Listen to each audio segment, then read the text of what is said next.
Amém, irmãos. Boa noite, todos bem? Tranquilos? Vamos então à nossa exposição bíblica. Vamos salmodiar no Salmo 47. É um salmo com música entre os filhos de Coré.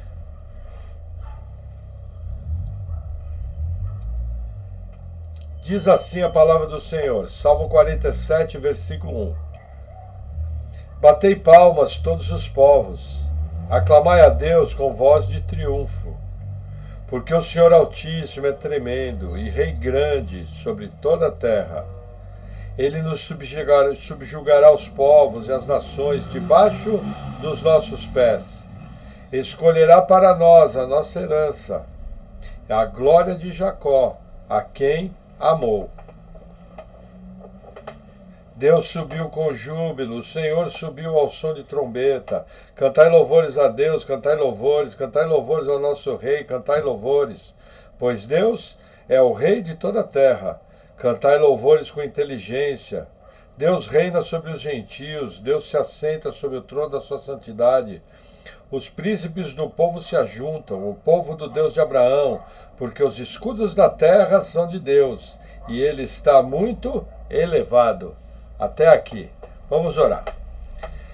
Senhor, obrigado por mais essa oportunidade que temos de aprender a Tua Palavra. Eu oro em nome de Jesus, colocando a minha vida e colocando a vida dos meus irmãos, pedindo que o Senhor venha nos dando entendimento, sabedoria, que o Senhor venha nos capacitando e que nós possamos ser edificados, Senhor, pelo Teu poder. Mostra-nos, Senhor, revela a Tua Palavra nessa noite, em nome de Jesus. Amém. Amém. Amém, irmãos. Então vamos ao nosso texto base, Evangelho de Mateus, capítulo 6. Nós estamos pregando em cima do versículo 20 e 21. O tema da nossa exposição bíblica é: aonde está o teu coração? E o texto base é o seguinte, Mateus 6, versículo 20. Mas ajuntai tesouros no céu, onde nem a traça nem a ferrugem consomem, e onde os ladrões não minam nem roubam. Porque onde estiver o vosso tesouro, ali estará também o vosso coração. Até aqui. Veja, já expliquei para vocês a questão do coração. Sempre que você vê coração na Bíblia, está falando do homem interior.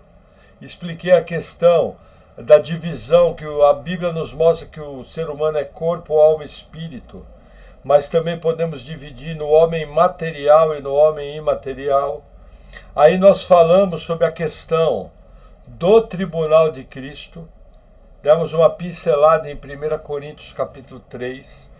E damos uma pincelada em 1 Coríntios capítulo 9, falando da disciplina, onde Paulo ele usa o exemplo do lutador e o exemplo do atleta, e mostrando a disciplina necessária que esses tinham para alcançar uma coroa que vai se desfazer, que é aquela coroa de louros dos estádios antigos. Mas nós não, nós vamos atrás de uma coroa que não se desfaz, ela é incorruptível. Isso quer dizer que toda obra que você fizer, segundo a vontade de Deus, da maneira que Deus determinou, você vai ter um galardão incorruptível. Isso é algo maravilhoso. Agora é interessante porque determinados princípios eles vêm se arrastando desde o Antigo Testamento. Porque o meu foco tem que ser juntar tesouros no céu. Porque, gente, na realidade a única coisa verdadeira, a única coisa que vai restar, a única coisa que existe de fato é o Deus verdadeiro e o seu reino. O resto é tudo secundário. Tudo é coisa que vai sumir, virão novos céus, nova terra.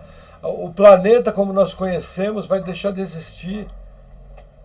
As pessoas como nós conhecemos não vai mais ser dessa forma, elas vão receber um corpo glorificado. Muitos vão estar debaixo de juízo. E aí o que acontece?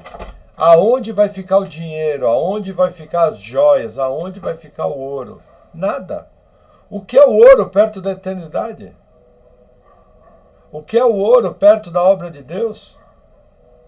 Por exemplo, agora, no final da semana passada, né, nós tivemos uma notícia meio chata, mas ao mesmo tempo uma notícia que nos deixa com o coração confortado, que foi a morte do pastor Miguel Piper.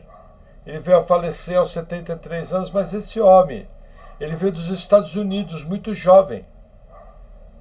Esse homem casado com sua esposa Terry. Esse homem conta, eu lembro do testemunho dele, ele se converteu. Ele recebeu Jesus, ele já veio numa família de 3, 4 gerações de pastores. Mas eu lembro dele dando testemunho, que ele se converteu aos 5 anos de idade. Ele lembra quando entregou a vida a Jesus. Esse homem, na sua vida, ele conheceu apenas uma mulher. A Terry, que foi sua esposa, sempre ao seu lado, fiel juntamente ao ministério. E esses dois jovens viajaram na década de 70 para o Brasil. Se eu não me engano, ou na região de Arapongas, no Paraná, ou na região de Umuarama. E aí, juntamente com o pastor Thomas Wilkerson, eles iniciaram um trabalho de escola bíblica, de plantação de igrejas. Várias igrejas que foram plantadas no Paraná foram obra desses dois homens. Igrejas que foram plantadas em outros estados. Uma escola teológica. Agora ele está jubilando com o Senhor. E todas essas obras foram com ele. Então, assim, é uma coisa linda. Imagina que vida linda. Quando eu falo para vocês que Deus permite um lixo que nem eu ser pregador, eu falo com sinceridade, porque eu nem me comparo ao pastor Miguel. Eu não consigo chegar a ser o dedinho do pé dele. Questão de caráter, história de vida, uma vida com Deus, uma vida sem as manchas que a gente teve, que fomos criados no mundo, uma vida íntegra para Jesus, um homem de Deus completo. Só que agora todas as obras que ele fez estão com ele. Agora ele está, toda a dor passou, toda a dificuldade do envelhecimento do corpo passou. E ele agora está com o Senhor. E veja, feliz da vida, vai receber galardão por toda a sua obra. Então o que acontece? É em cima desses exemplos que nós temos que nos espelhar. O mundo quer nos dar um exemplo de sucesso financeiro. O mundo quer nos dar um exemplo de pessoas bem-sucedidas, mas tudo isso vai queimar. Tudo isso vai passar. O apóstolo Pedro fala, os elementos abrasados se desfarão. Tudo vai ser destruído. O que vai ficar é apenas aquilo que você fez em Cristo. E veja, uma coisa muito importante, antes de entrarmos na palavra, nós temos que entender que a nossa obra para Cristo, ela tem vários aspectos. Primeiro âmbito, o âmbito pessoal. Eu jamais vou começar a produzir algo que eu não estou tentando fazer na minha própria vida. Segundo âmbito, o âmbito da minha família. Em primeiro lugar, minha esposa, depois os meus filhos. E aí começa a abrir os círculos de influência. Vem o trabalho, vem a vida familiar, vem a vida comunitária. O ministério da igreja, que é extremamente importante. Qualquer crente que está focado no ministério cristão.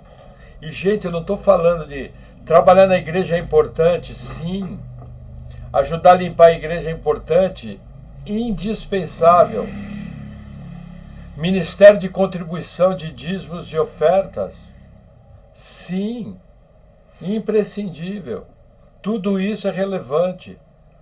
Mas o maior ministério é no dia a dia. O maior ministério é lá fora. É o ministério dos leigos, homens e mulheres cheios do Espírito Santo, que são embaixadores de Cristo e que fazem a diferença onde chegam. Eu lembro de uma ilustração que eu aprendi com um pastor, e esse pastor defendia a seguinte tese. Ele chegou num bairro, na região de Goiânia, e o bairro era Barra Pesada. Assim que ele chegou, ele começou a orar. Senhor, põe tua mão, transforma esse bairro. vem com o teu poder agindo, salva vidas, vem operando. O que aconteceu? Em 10 anos o bairro era outro. Tenho certeza que Deus, na sua soberania, na sua benevolência, usou a oração do irmão. E é lógico que era a vontade de Deus transformar aquele lugar. É lógico que Deus tinha seus eleitos que iam ser salvos naquele lugar. Veja, o ministério cristão. Quem viu aquelas orações? Praticamente somente Deus. Quem compartilhou aquelas orações? Provavelmente o irmão e a irmã. Mas vão ter galardão lá no céu. Porque é uma coroa incorruptível. Por quê? Porque é um Deus que ele determina todas as coisas, ele é o centro de todas as coisas, ele é soberano sobre todas as coisas, mas ele é um Deus benevolente, ele é galardoador daqueles que o buscam. Aí eu levantei alguns textos, já começando no Antigo Testamento. Vamos voltar no livro dos Salmos, compartilhar umas 3, 4 passagens com vocês. Salmo de número 39.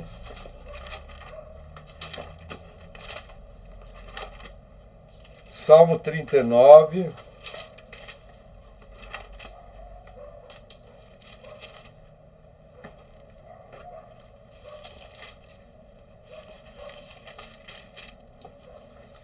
Eu vou ler o versículo.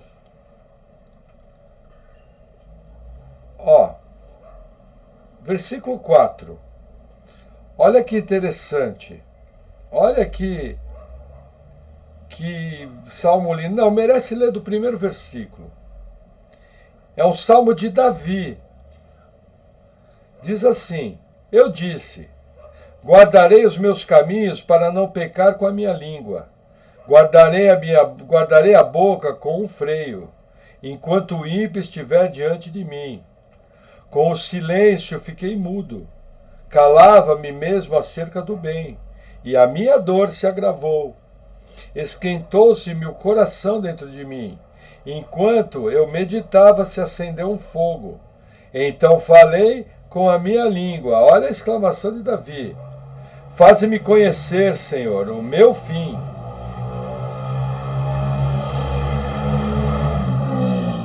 E a medida dos meus dias qual é? Para que eu sinta quanto sou frágil. Eis que fizeste os meus dias como a palmos. O tempo da minha vida é como nada diante de ti. Na verdade, todo homem, por mais firme que esteja, é totalmente vaidade. Na verdade, todo homem anda numa vã aparência. Na verdade, em vão se inquietam, amontoam riquezas e não sabem quem as levará. Agora, pois, Senhor, que espero eu? A minha esperança está em ti. Livra-me de todas as minhas transgressões. Não me faças o opróbrio dos loucos. Emudeci, não abro minha boca, porquanto tu fizeste. Tira de sobre mim a tua praga, estou desfalecido pelo golpe da tua mão.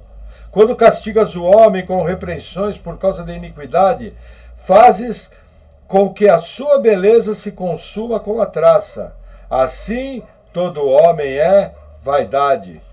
Ouve, Senhor, a minha oração e inclina os teus ouvidos ao meu clamor. Não te cales perante as minhas lágrimas, porque sou um estrangeiro contigo e peregrino, como todos os meus pais. Poupa-me, até que me tome alento, antes que me vá e não seja mais. Gente, que salmo! O que ele quer dizer que o homem é vaidade? O homem é como pó. Vaidade, o que é? Vaidade, ela tem várias interpretações na Bíblia. Vaidade está ligada à presunção, vaidade está ligada ao orgulho, vaidade está ligada a coisas vãs. E qual que é a grande presunção do homem? O homem acha que é imortal, o homem acha que é alguma coisa. Só que na verdade o homem é um vento. A nossa vida passa extremamente rápido. Nossos dias vão, como diz o Salmo 90, que é paralelo desse salmo, é como um conto que se conta. E depois desaparecem.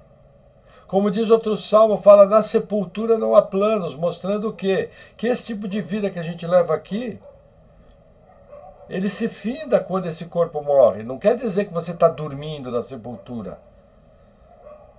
Mas quer dizer que na sepultura não há planos. Por quê? Porque não é capaz. Mas ao homem está ordenado morrer apenas uma vez, vindo após isso o juízo.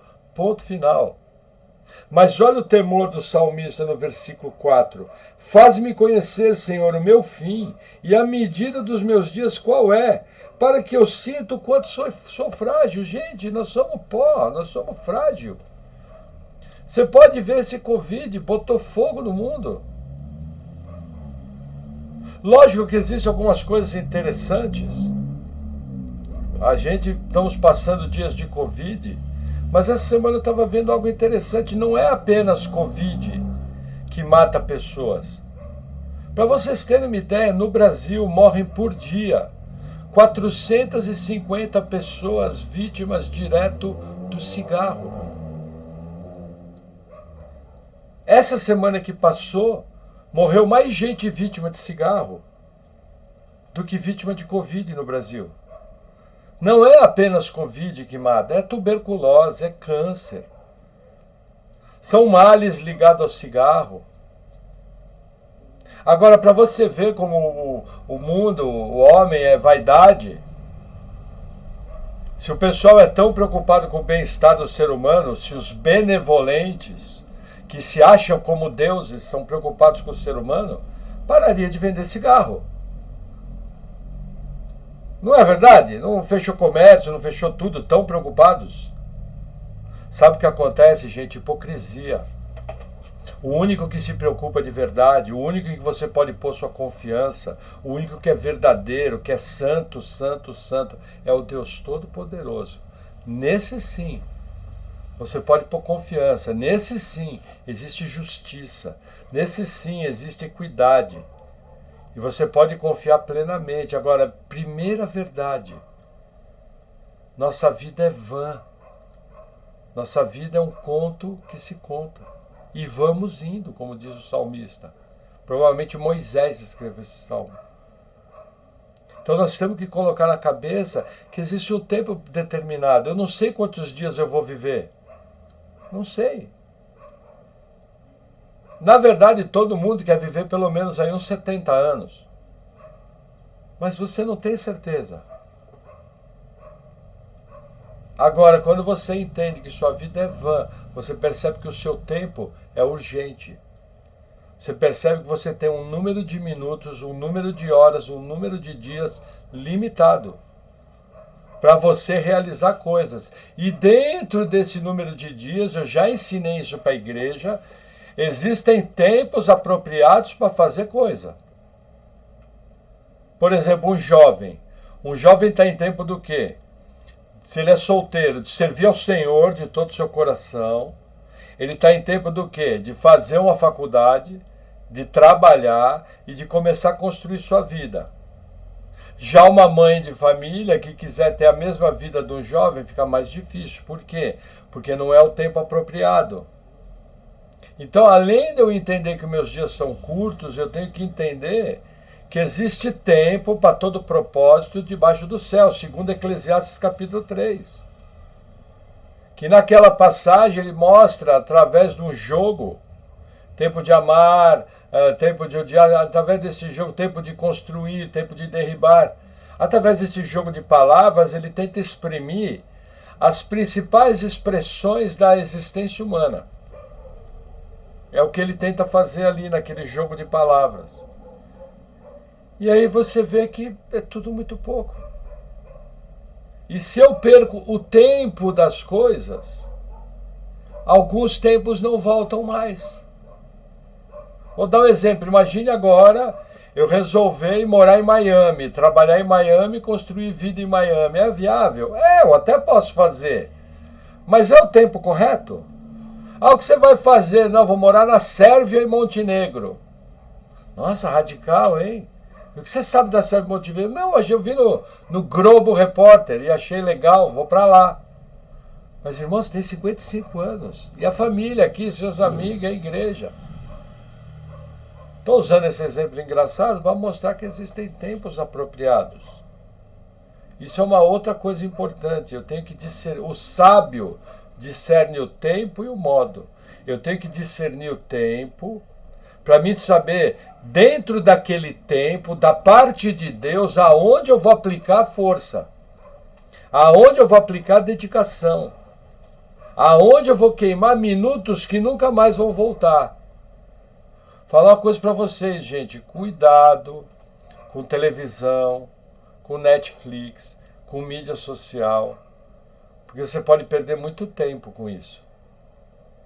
Não estou dizendo que você não possa ter um determinado número de horas onde você vai assistir alguma coisa para relaxar, onde você vai assistir alguma coisa para repousar, potoca, pataquada. Normal, isso faz parte da vida. Não existe momento em que você junta com a família para almoçar ou para fazer alguma coisa junto e só fica conversando potoca, dando risada de bobeira, quando você vai ver você está rindo até da formiga. Por quê? Porque esses momentos gostosos fazem parte da nossa vida, mas o que eu estou dizendo é o foco, o teu senso de aproveitamento de tempo.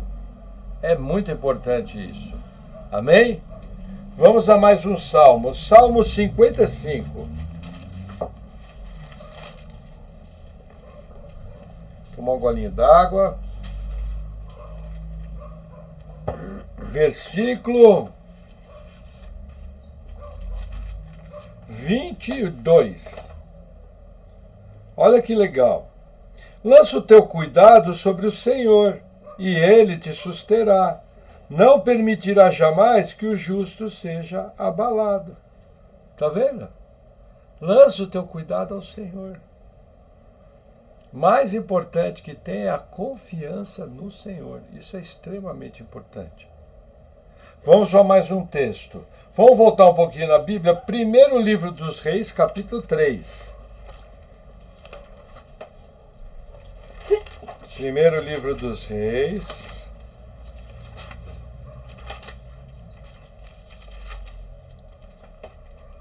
Capítulo 3. Eu vou ler o versículo 11. Olha que interessante. Ó. Vamos ler o versículo 5 para vocês entenderem.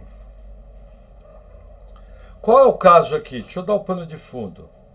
Davi, já velho, coroa Salomão como rei.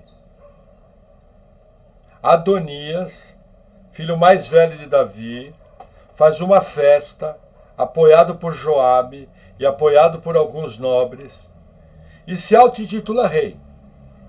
De repente, o profeta Natã procura Batseba, mãe de Salomão, a que fora esposa de Urias, e fala: olha, vamos resolver logo essa situação para que tu e teu filho não morram. Aí Batseba, juntamente com Natã, procura Davi. E Natã vem com a seguinte frase: não foi Salomão que Deus falou para ser o coisa? E aí o que acontece? Davi coroa rei, e acontece um grande brado na cidade. Salomão foi coroado rei extremamente jovem. E ele era inexperiente. Aí o que acontece? Vamos ler agora o versículo 5. E em Gibeon apareceu o Senhor a Salomão de noite em sonhos, e disse-lhe Deus: pede o que queres que eu te dê. E disse Salomão: de grande beneficência usaste com teu servo Davi, meu pai, como também ele andou contigo em verdade, em justiça e em retidão de coração, perante a tua face, e guardaste-lhe essa grande beneficência, e lhe deste um filho que se assentasse no seu trono, como se vê nesse dia.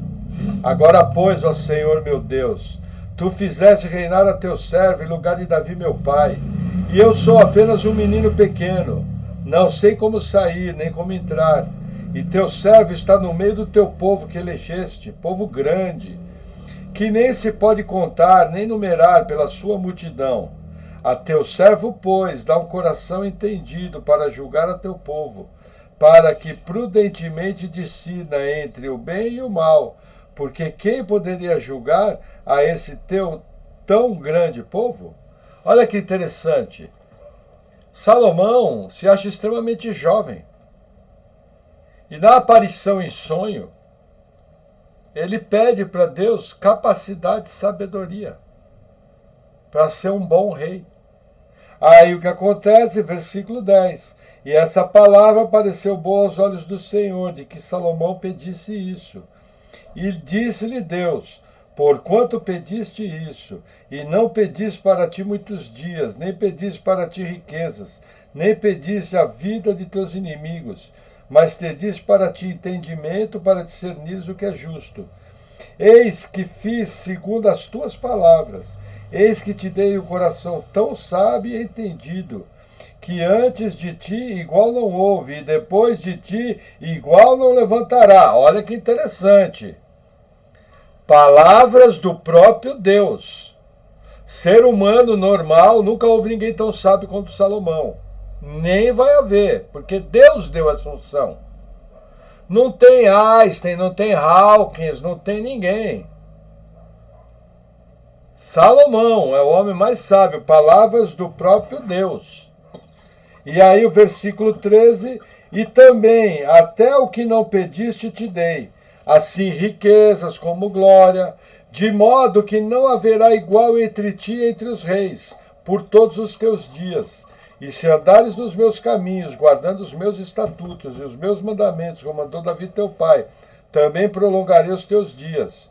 E acordou Salomão, e eis que era sonho. E indo a Jerusalém, pôs-se perante a arca da aliança do Senhor, e sacrificou o holocausto, e preparou sacrifícios pacíficos, e fez um banquete a todos os seus servos. Olha que interessante, aí na sequência vão aparecer aquelas duas prostitutas, o caso da criança que morreu. E Salomão fala, corta na metade e dá a criança metade para cada uma. O que é importante eu entender? Primeira coisa, a questão de Salomão. Deus ele cumpre esse daqui, o versículo 14, se andares nos meus caminhos, guardando os meus estatutos. Por quê? Porque Salomão, a Bíblia fala que quando ele era velho, as suas mulheres desviaram o seu coração do Senhor. Mas olha que interessante. Isso quer dizer que até próximo daquele momento, ele andou diante dos estatutos de Deus, porque ele ficou velho. Aí a pergunta fala, pastor, mas então Salomão não foi salvo porque ele se tornou idólatra? Porque a Bíblia fala, a própria Bíblia fala que ele queimou incenso a outros deuses. Aí eu vou ser obrigado a dar uma resposta. Primeiro, Jesus cita Salomão nas suas parábolas. E ele cita Salomão de uma maneira positiva. Segundo, ensino bíblico. Uma vez salvo, sempre salvo.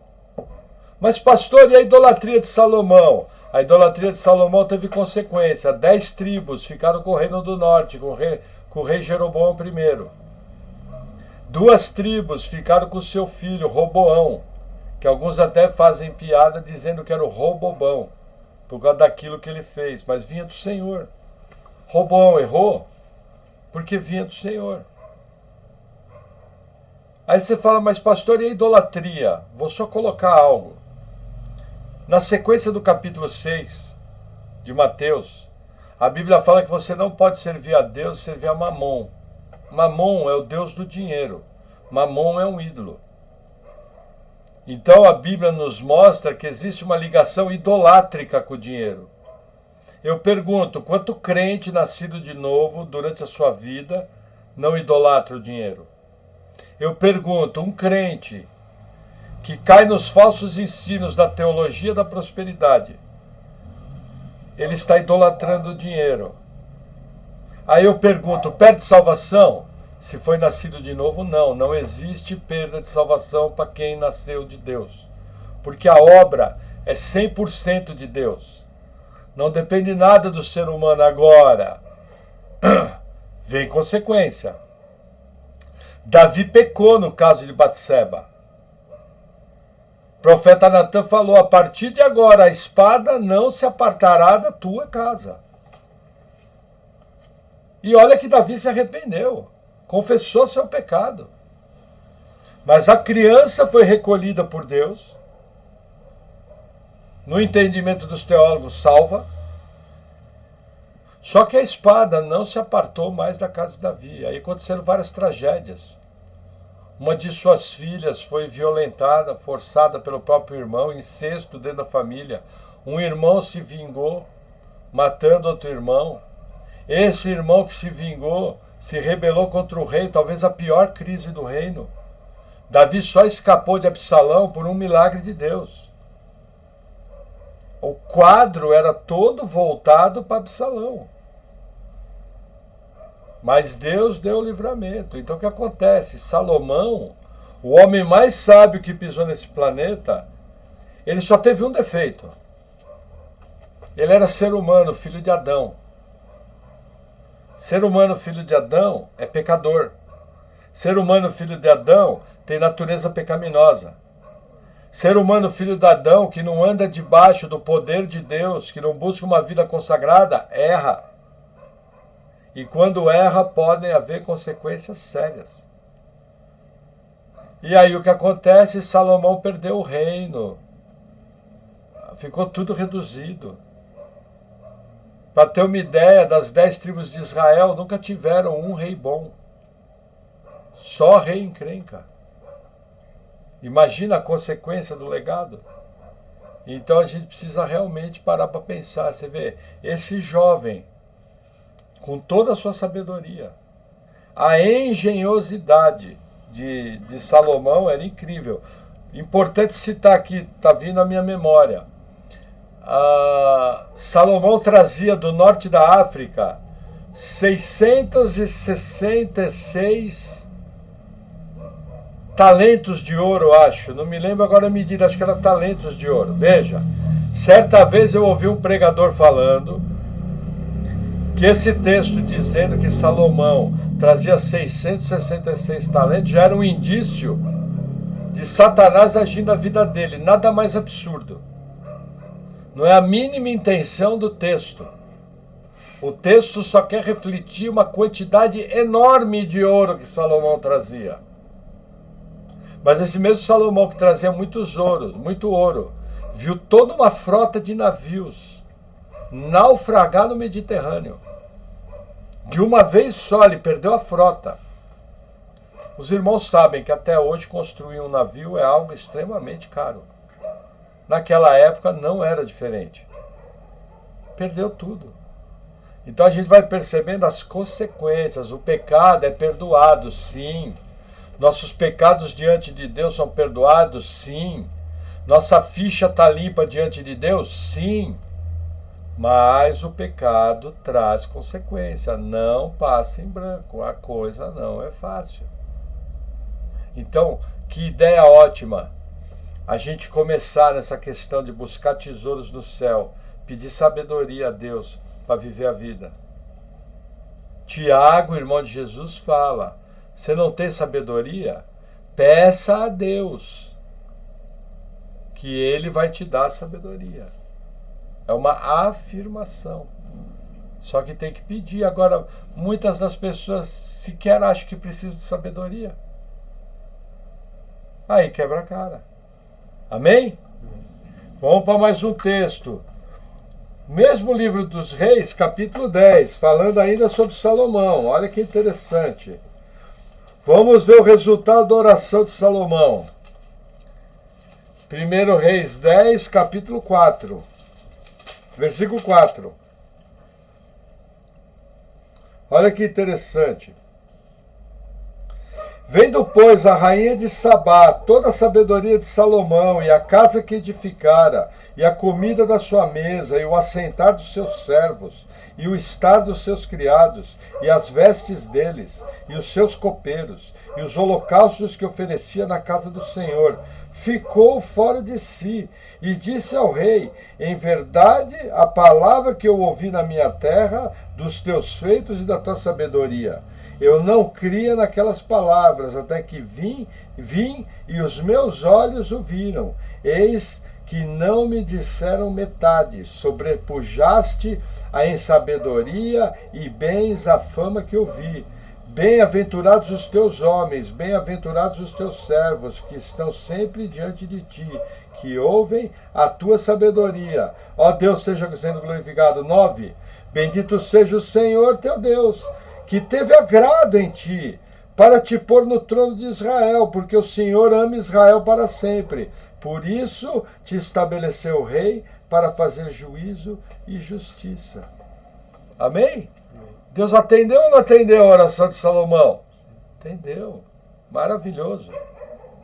Coisa linda a vida de Salomão, a obra dele, a engenhosidade. Quando você vê todo lugar que Salomão botou a mão, ele foi bem sucedido. Impressionante, um grande rei. Agora, qual é o erro das pessoas? Isso, falando uma opinião pessoal minha. Porque Salomão queimou incenso aos ídolos das nações, as pessoas diminuem demais a vida de Salomão.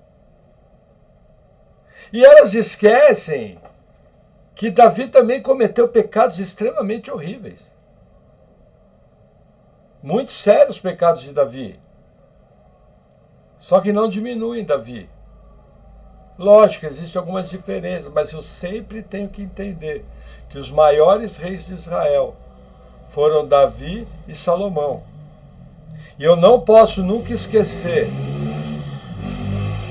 do rei Josias, do rei Ezequias, do rei Uzias.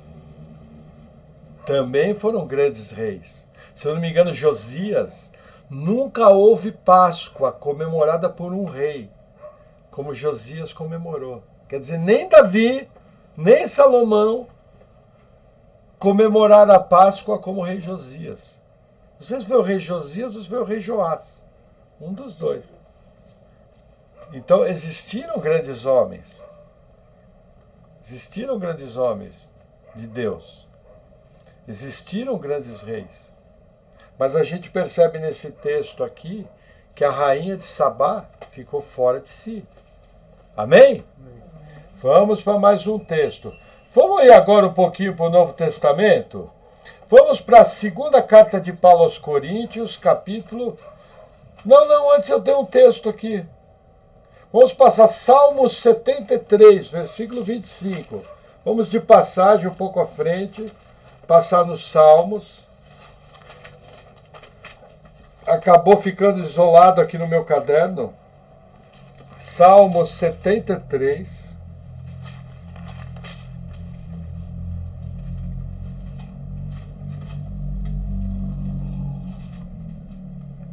Eu vou ler a partir do versículo 23, porque forma um parágrafo. Salmo 73, versículo 23 diz assim: Todavia estou de contínuo contigo. Tu me sustentaste pela minha mão direita. Guiar-me-ás com o teu conselho, e depois me receberás na glória. Quem tenho eu no céu senão a ti? E na terra não há quem eu deseje além de ti.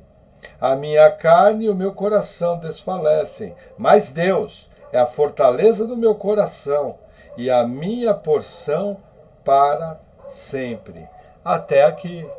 Veja, palavras de Asaf, o salmista, que escreveu vários salmos. Deus era o centro da vida de Asaf. Isso é um exemplo a ser seguido. Gente, Deus é tudo. É muito importante eu ter esse foco. Amém? Agora sim, vamos ao Novo Testamento. Vamos avançar?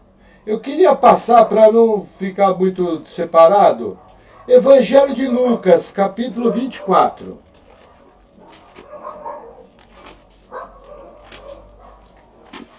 Quanto tempo temos de palavra? Até agora deu praticamente 40. Tá jóia. Bom, podemos pregar mais 1h30. Evangelho de Lucas, capítulo 24. O irmão tá com unção, hein? Versículo 30.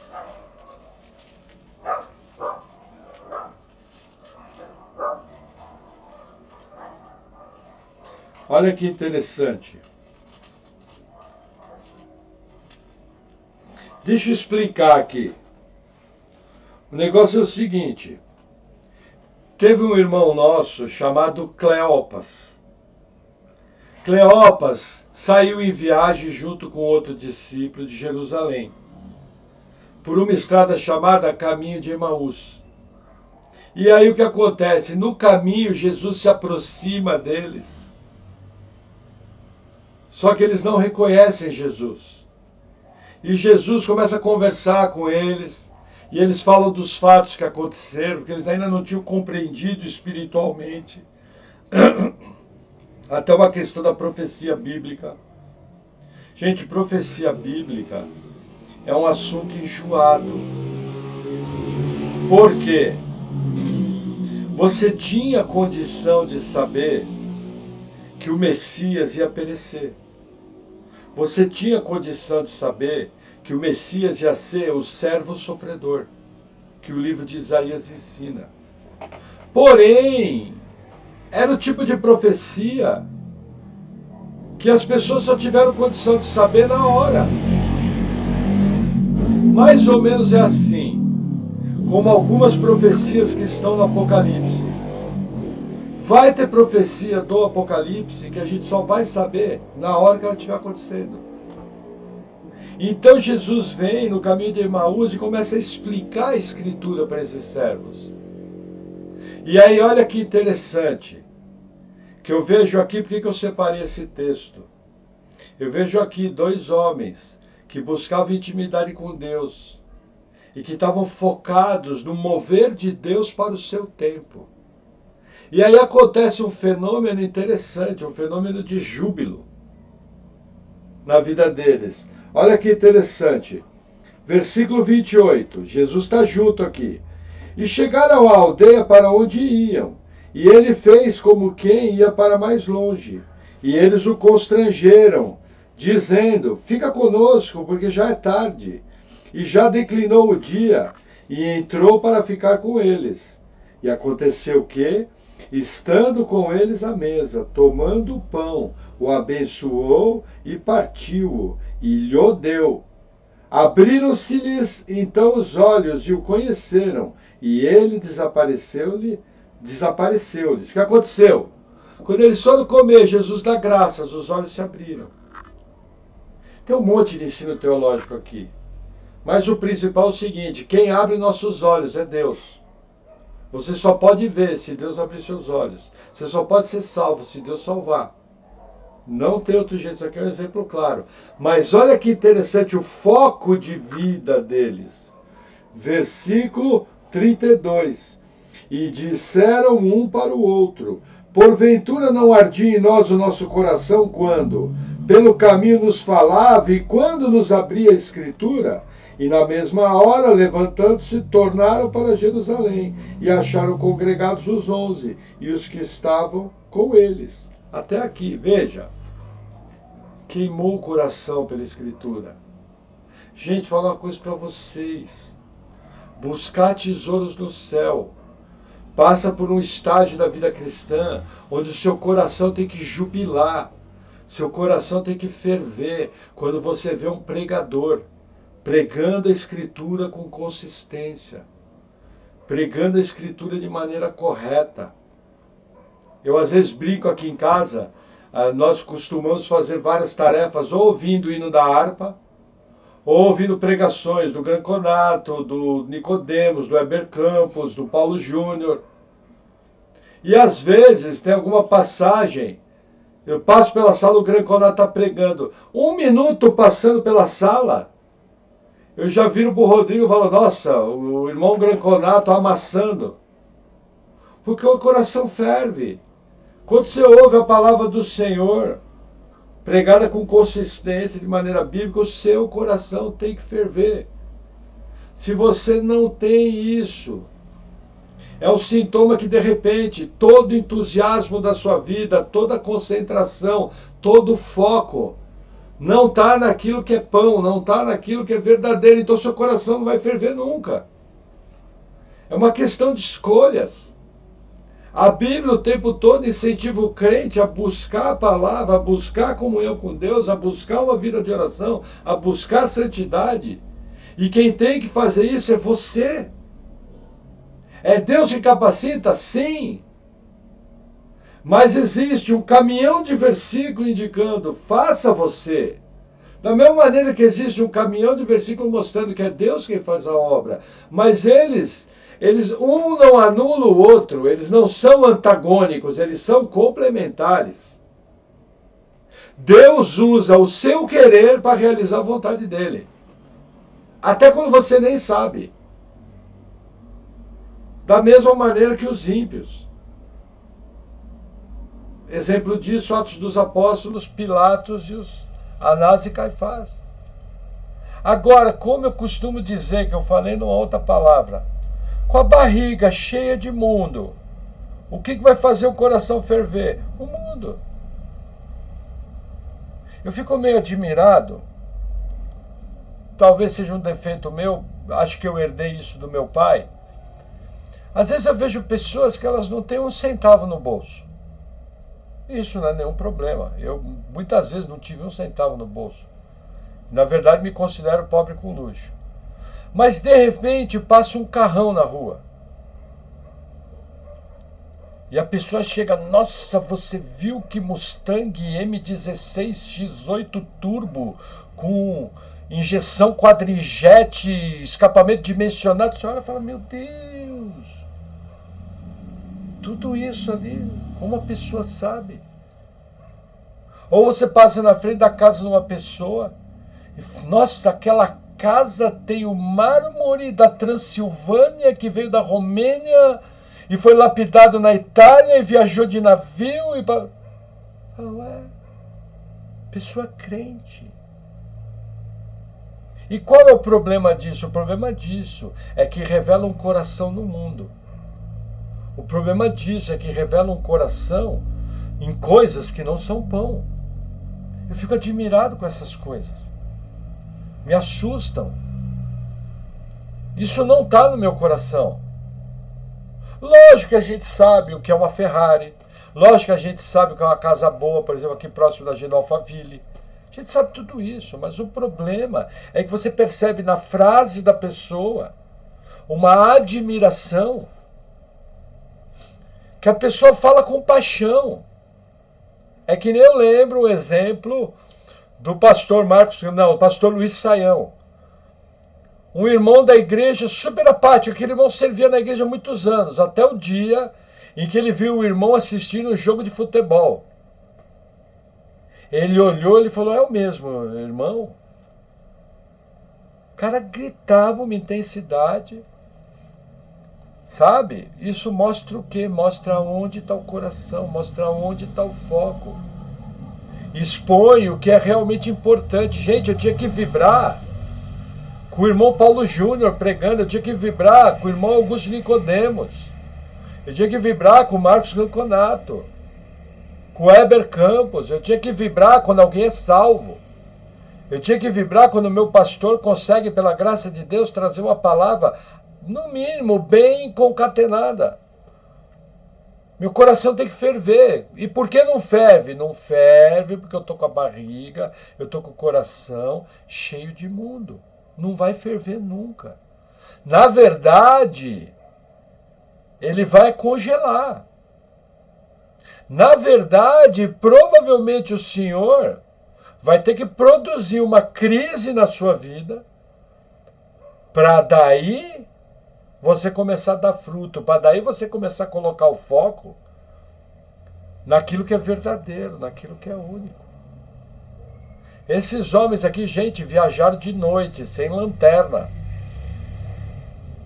Tinham acabado de chegar. E por que eles viajaram de noite? Vou dar a resposta: mover de Deus. Como eles amavam o mover de Deus, tinham acabado de ver o Messias ressurreto, isso foi uma maluquice para eles.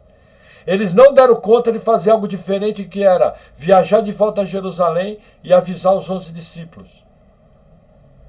Isso é um coração apaixonado, isso é um coração no reino, isso é um coração no foco nas coisas do Senhor. A gente tem que amar. Quando eu pego uma Bíblia bem escrita, eu tenho que amar. Quando eu pego um bom comentário bíblico, eu tenho que amar. Quando eu vejo um hino. Outro dia eu estava conversando com a minha filha Luísa, o irmão Carlos José, né, que canta harpa. Aquele homem ali, do mesmo jeito que o sabiá nasceu para cantar, ele nasceu para cantar harpa. Ele tem unção. E leva gostoso, enche o coração de alegria. É outro mundo. Aí vem a galera, nada contra, eu não sei se nada contra, mas cheio de luz, cheio de fumaça, cheio de gritinho, cheio de... E aí o irmão simples, cheio da presença de Deus, leva com unção. Qual que é o problema da geração hoje? Não tem unção. Por que não tem unção? Porque não tem foco no Senhor. E por não ter unção e não ter foco, é obrigado a fabricar mover de Deus. Cultos emocionais. Por isso que essa semana, no grupo de oração da igreja, eu postei uma mensagem curta do pastor Heber Campos sobre o perigo das emoções. Super joia. Mostrando que realmente a gente tem que se alegrar com o Senhor, o coração tem que ferver. Tem que jubilar, mas da maneira correta, cheio da palavra. Foi o que aconteceu com esses irmãos. Lembra de Paulo falando que ele esmurrava o próprio corpo, reduzindo a servidão? Como é que você esmurra o corpo? Teu corpo, a tendência dele é pender para as coisas da carne.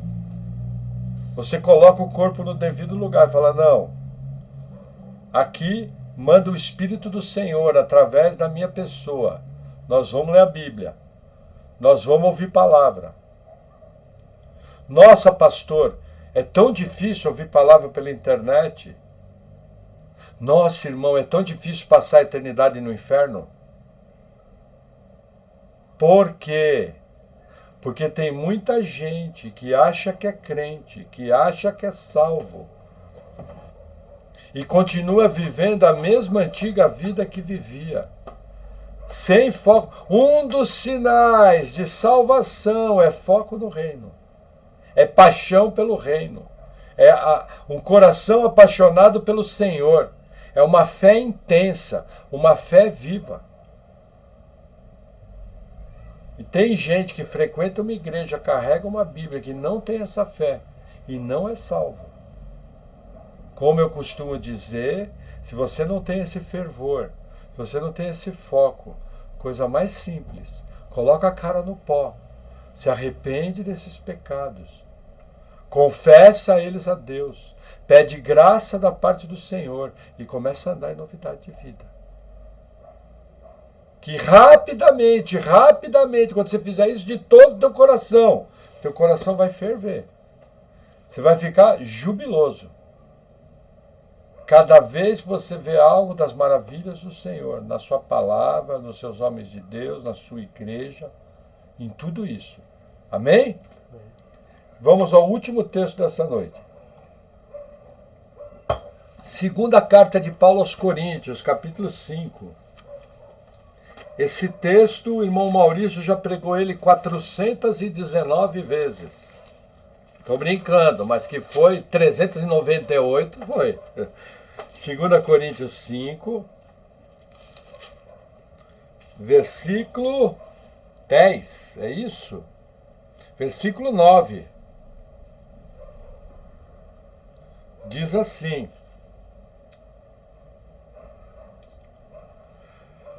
pois que muito desejamos também ser-lhe agradáveis, quer presentes, quer ausentes. Paulo queria ser agradável a quem? Ao Senhor.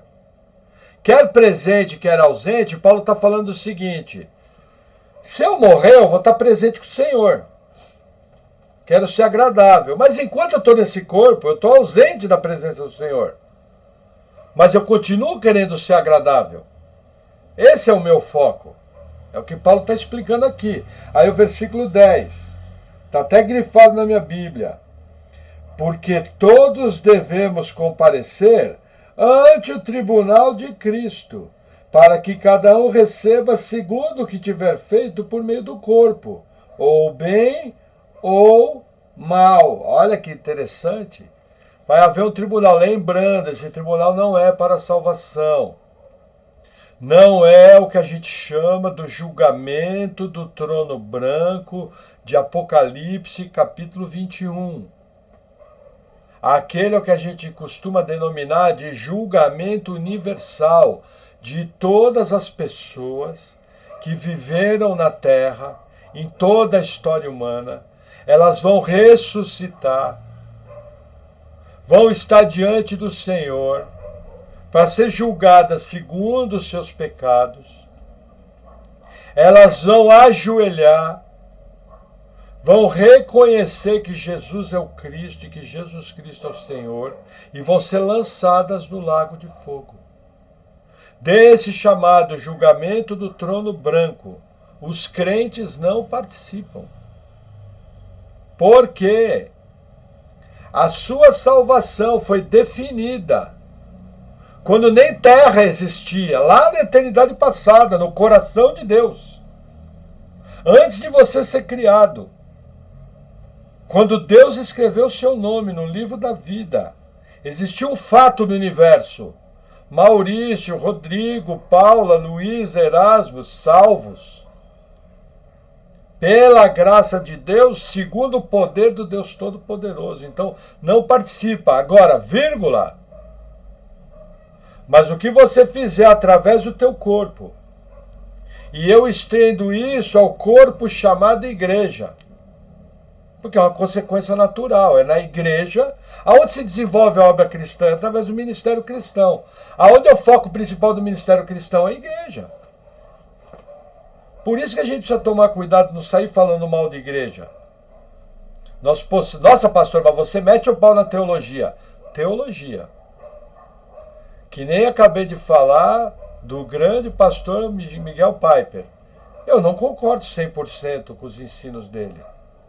Existem alguns entendimentos que ele tinha que eu acho que não eram os melhores. Mas não muda o fato que ele é um irmão em Cristo, que nós vamos passar a eternidade junto.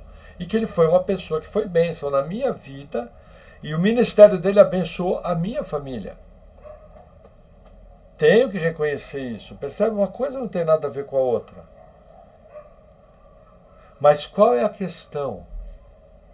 Eu entender que eu vou comparecer diante de Cristo para responder o que tiver feito através do meu corpo, quer dizer, na minha vida terrena, como salvo, através da igreja, que é o seu corpo. Eu concordo com as duas interpretações. Eu acho que aqui a vida pessoal e a vida no corpo de Cristo. Existe aí uma divisão entre os teólogos. Alguns, como eu, juntam tudo. Porque eu não consigo ver diferença. Veja, se eu fui comprado por Jesus, tudo que eu vou fazer na minha vida, eu estou dentro do reino. Seja bom, seja mal. Ou vai ter galardão ou vai ter consequência. Não importa. Se eu fui omisso, se eu não coloquei o Senhor em primeiro lugar, eu vou ter consequência. Se eu não fui um bom pai, que levou a minha família para amar Cristo, eu vou responder para Jesus. Se eu não fui um marido pronto para morrer pela minha esposa, eu vou responder para Jesus. Se eu não fui uma esposa submissa, companheira idônea, lutando as mesmas batalhas do marido, apoiando, eu vou responder para o Senhor. Se eu não fui um bom crente, se eu passei a minha vida pensando que aquela obra era para o irmão que estava sentado do lado, eu vou ter consequência do Senhor. Quando eu deixei de evangelizar, eu vou ter consequência.